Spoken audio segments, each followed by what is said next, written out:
Hello good morning all, आप सब लोगों का स्वागत है सिविल स्टैफ हिमाचल पे। तो आज के दिन यानी कि 17 फरवरी को जो अलग अलग न्यूज़पेपर के अंदर इंपॉर्टेंट आर्टिकल्स हम लोगों को देखने को मिले उनके बारे में डिस्कस करेंगे। तो देखिए, न्यूज़पेपर की जो खासियत है वो यही है, जब भी एक न्यूज़ हम लोगों को डोमिनेट होती हुई देखने को मिलती है तो वो हर रोज़ न्यूज़पेपर के अलग अलग न्यूज़पेपर में अलग अलग पेजेस पे कवर की जाती है। तो जैसे कि कल का जब हमने न्यूज़पेपर देखा था, तो आज का न्यूज़पेपर में बहुत सारी न्यूज़ ऐसी होंगी जो आप लोगों को रिपीट होती हुई देखने को मिलेंगी। रिपीट को थोड़ा सा मैं और स्पेसिफाई कर देता हूँ कि बहुत सारी ऐसी न्यूज़ होगी जिनके बारे में आपको 70-80% पता होगा। कुछ तो 10-20% जो वो नई डायमेंशन उस स्पेसिफिक एस्पेक्ट से रिलेटेड जो है वो आपको न्यूज़पेपर्स के अंदर देखने को मिलेंगे। यही कारण है जब आप लोग न्यूज़पेपर को कॉन्टिन्यूसली और कंसिस्टेंसी के साथ पढ़ते हो तो एक ऐसा समय आता है जब आप लोगों को प्रॉपरली आइडिया लग जाता है कि कौन सी न्यूज़ जो वो पढ़नी है, कौन सी न्यूज़ नहीं पढ़नी है। क्लियर। और ध्यान रखिए, जो स्पेसिफिक सेशन है इसका मेन ऑब्जेक्टिव यही है ताकि आप लोग बस न्यूज़पेपर जो भी आप फॉलो कर रहे हो, जो भी आप पढ़ रहे हो, उसके अतिरिक्त अगर आपको कोई पढ़ने की आवश्यकता है तो वो इस सेशन के जरिए हम लोग कवर कर सकें। और उसके साथ साथ जिस न्यूज़पेपर को आप लोग फॉलो कर रहे हो वो न्यूज़पेपर में अगर कोई न्यूज़ आपसे मिस हो गई है तब आप इस सेशन के जरिए आपको आइडिया लग जाएगी आपने उस न्यूज़ को भी कवर करना है, क्योंकि वो भी कहीं ना कहीं डायरेक्टली और इनडायरेक्टली हमारे एग्ज़ाम से संबंधित है, हमारे एग्ज़ाम के लिए इंपॉर्टेंट है। तो देखिए, जो पहली न्यूज़ है, पहली न्यूज़ साइंस एंड टेक्नोलॉजी से रिलेटेड है और हम लोग देखते हैं कि प्रीलिम्स के अंदर भी हम लोगों को स्पेस के ऊपर क्वेश्चंस देखने को मिलते हैं। और उसके साथ साथ मेंस में HPAH जनरल स्टडीज़ पेपर 3 की अगर हम बात करेंगे तो वहाँ पे स्पेस एक्सप्लिसिटली मेंशन किया हुआ एक टॉपिक है और आज तक जितने भी सवाल हमें वहाँ पे देखने को मिले हैं वो स्पेस के ऊपर ही आधारित है, स्पेस के ऊपर ही केंद्रित है। तो जब हम लोग यहाँ पे स्पेस की बात करेंगे तो यहाँ पे ISRO's rocket to launch India's latest weather satellite today. तो कल भी हमने देखा था कि इसरो जो है कल प्लान कर रहा था और आज यानी कि शनिवार को स्पेसिफिक सैटेलाइट को शाम को श्रीहरिकोटा से लॉन्च किया जाएगा। तो ये स्पेसिफिक जो सैटेलाइट है इसका नाम जो है वो आपका है इनसेट 3DS और जिस लॉन्च व्हीकल में इसको भेजा जाएगा उसका नाम है GSLV F-14। क्लियर। तो अगेन ये जो स्पेसिफिक सैटेलाइट है वेदर सैटेलाइट है, क्लियर, हम लोगों को मौसम की जानकारी देगी 10 साल के लिए जो इसकी प्रॉपर इसकी लाइफ स्पैन है। तो इससे रिलेटेड जो न्यूज़ है वो हम लोगों ने कल भी पढ़ी थी और आप भी इसको आज भी एक बार फिर से रीड कर सकते हो तो थोड़ा सा नॉलेज जो आप लोगों का ब्रश अप हो जाएगा। इसी के साथ साथ जो है वो राइट हैंड साइड पे ऊपर एक और न्यूज़ दी गई है जो अगेन इसरो से ही रिलेटेड है, ये कार्टोसैट से रिलेटेड है। कार्टोसैट 2 जो है वो बेसिकली हमारे देश ने जो है वो कुछ 2007 में जब इसको भेजा था और इसका जो मेन काम था वो अर्बन प्लानिंग को मदद करने का था। इसको जो है वो ब्राउट डाउन यानी कि वापस बुला लिया गया है क्योंकि हर एक सैटेलाइट का एक स्पेसिफिक टाइम पीरियड रहता है। क्लियर। तो कार्टोसैट 2 भी न्यूज़ में आ गया तो ये भी कहीं ना कहीं जो है वो हम लोगों के लिए इंपॉर्टेंट हो गया, हम लोगों के लिए रेलेवेंट हो गया। तो 2 न्यूज़ जो हम लोगों को साइंस एंड टेक्नोलॉजी से रिलेटेड देखने को मिली और एक न्यूज़ जो है वो बिल्कुल कल भी हमने देखी थी।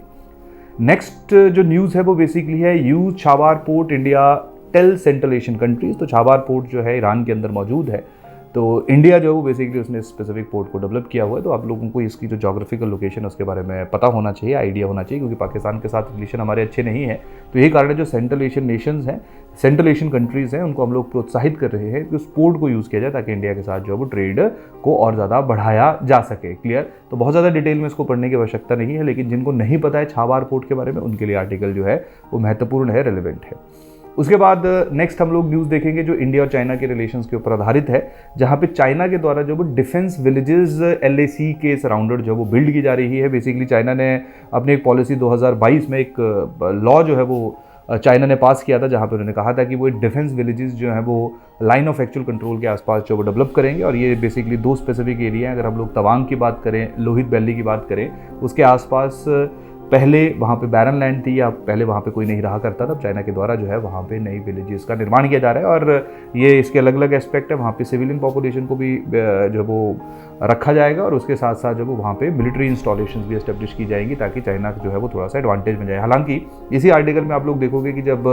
चाइना के द्वारा स्पेसिफिक लॉ को पास किया गया था तो इंडिया की जो सरकार है, इंडिया की जो गवर्नमेंट, उसने भी वाइब्रेंट विलेज प्रोग्राम जो उसको लॉन्च किया था। तो इंडिया का प्रोग्राम वाइब्रेंट विलेज जो 2022 में लॉन्च हुआ है वो हमारे लिए इंपॉर्टेंट है।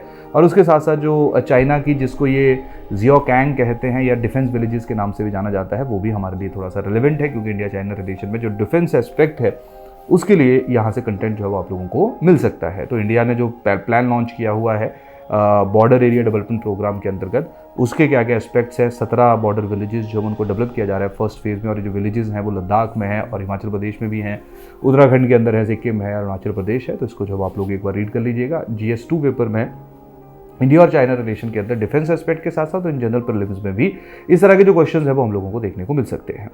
साथ में जो है वो एक और नेक्स्ट न्यूज़ है द ट्रिब्यून के अंदर पब्लिश की गई है, मेनली प्रीलिम्स एस्पेक्ट से ज़्यादा रेलेवेंट या ज़्यादा इंपॉर्टेंट है, जहाँ पे जो DAC है, डिफेंस एक्विजिशन काउंसिल है, जो बेसिकली MOD यानी कि मिनिस्ट्री ऑफ डिफेंस की मेन बॉडी है जो डिसीजन लेती है, तो उसने जो है वो 6 mid air refueller 15 Airbus C295 aircraft जो है उनकी एक्विजिशन का अप्रूवल दे दिया हुआ है। क्लियर।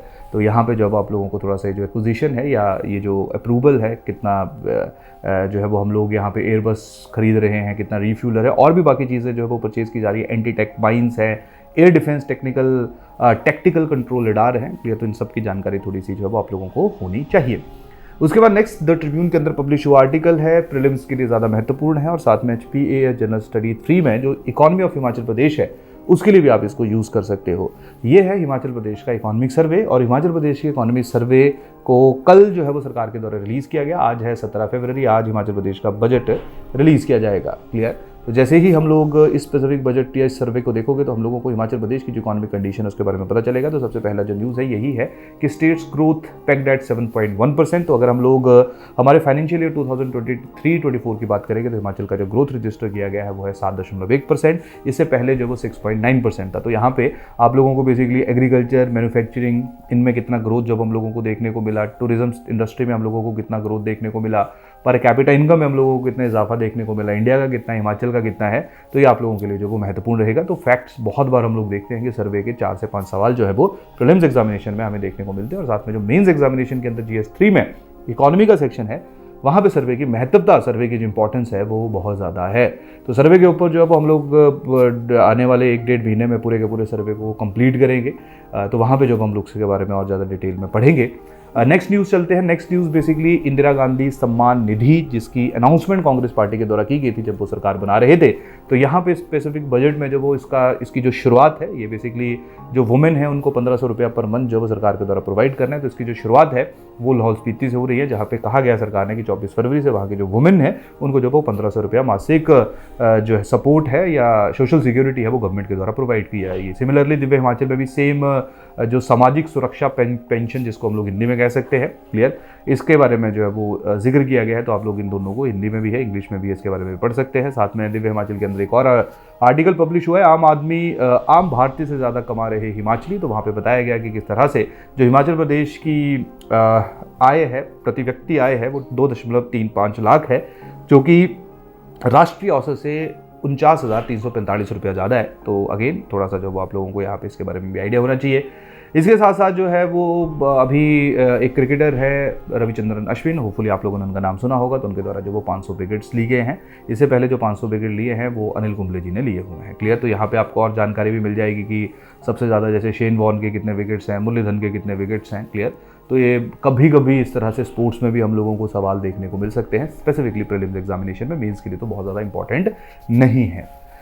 नेक्स्ट जो न्यूज़ है वो MSP के ऊपर आधारित है। इंडियन एक्सप्रेस में हम लोगों को देखने को मिला MSP जो है हम लोगों को डोमिनेट होता हुआ देखने को मिल रहा है। तो देखिए MSP की बात करें या इलेक्शन बॉन्ड की बात करें या इलेक्टोरल बॉन्ड्स की बात करें, दो ऐसे टॉपिक है जो स्पेसिफिक टाइम पे काफ़ी हाईलाइट में, तो आप लोगों को मैक्सिमम जो एडिटोरियल्स या ओपिनियन पेज देखने को मिलेंगे स्पेसिफिक टाइम पे, वो इन्हीं दोनों चीज़ों के ऊपर जो आधारित है।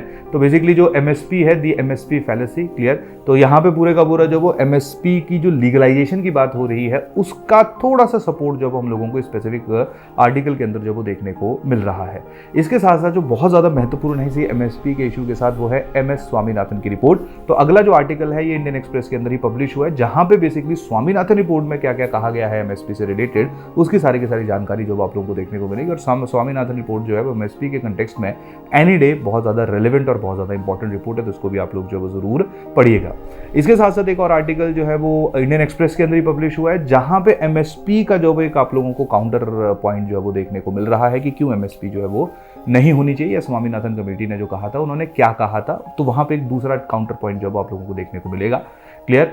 और उसके साथ जो है वो अगला जो है वो इंडियन एक्सप्रेस के अंदर एक और इलेक्टोरल बॉन्ड्स के ऊपर जो वो एक आर्टिकल जो हम लोगों को देखने को मिल रहा है, जहां पे इलेक्टोरल बॉन्ड को जो अनकॉन्स्टिट्यूशनल डिक्लेयर किया गया है उसको थोड़ा सा क्रिटिसाइज किया गया है, लेकिन साथ में जो जुडिशियल इंडिपेंडेंस है उसको अप्रिशिएट किया गया है। सिमिलरली द हिंदू के अंदर भी एक और आर्टिकल आपको देखने को मिल रहा है जहां पे इलेक्टोरल बॉन्ड्स के अगेंस्ट आपको जो वो प्रॉपरली आर्गूमेंट देखने को मिलेंगे कि क्यों ये अनकॉन्स्टिट्यूशनल डिक्लेयर किया गया और सही हुआ ये। तो देखिए दोनों के दोनों आर्टिकल्स है इंडियन एक्सप्रेस के अंदर ही है, तो फेवर में भी आपको आर्गूमेंट्स मिल जाएंगे, इस जजमेंट के और अगेंस्ट भी मिल जाएंगे। तो इस तरह से जो हम लोग अपना पूरे का पूरा एक ओपिनियन जो है वो बिल्ड कर सकते हैं। तो ये थे आज की हमारी महत्वपूर्ण न्यूज़ जो बेसिकली इंडियन एक्सप्रेस में आज जो है वो काफ़ी अच्छे आर्टिकल्स देखने को मिले। और उसके साथ साथ हो सकता है कि जो अगर आप लोग ऑफलाइन मोड से न्यूज़पेपर को सीधा पढ़ रहे होंगे, हार्ड कॉपी पढ़ रहे होंगे, तो थोड़ा सा चेंजेस हो सकते हैं। जो न्यूज़ आज यहाँ आई है वो कल हो सकता है कि आपके यहाँ पे आए, क्योंकि हम लोग जिस एडिशन को फॉलो करते हैं वो ऑनलाइन एडिशन है। तो ऑनलाइन एडिशन में कभी कभी आपके जो रीजन्स हैं, रीजन वाइज जो हम लोगों को वेरिएशन देखने को मिलती है। तो ये था आज का सेशन। इसी के साथ आज के सेशन को खत्म करते हैं।